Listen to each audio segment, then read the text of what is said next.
ડીસાના doctor હાઉસના મુદ્દે અનેક રજૂઆતો બાદ પાલિકાએ આળસ ખંખેરી તબીબોને નોટિસ ફટકારી હતી।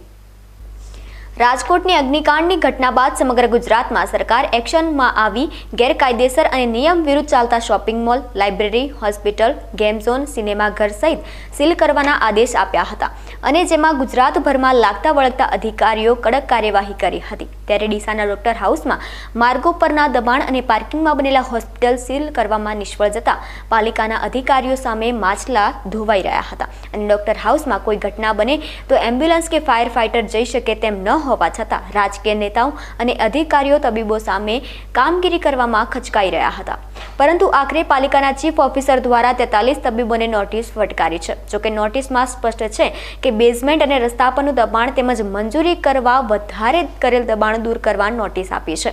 સાથે બેઝમેન્ટ CGDCR 2017ની જોગવાઈઓ મુજબ સુસંગત ન હોય નોટિસ આપવામાં આવે છે કે વધારાનું બાંધકામ સ્વખર્ચે દૂર કરવા અને બેઝમેન્ટમાં કરેલા દબાણ કે વપરાશ તાત્કાલિક બંધ કરવા પાર્કિંગ માટે જગ્યા ખુલ્લી કરવા નોટિસ આપવામાં આવે છે। જોકે નોટિસનું પાલન કરવામાં નહીં આવે તો મિલકત સીલ કરવાના આદેશ આપવામાં આવ્યા છે।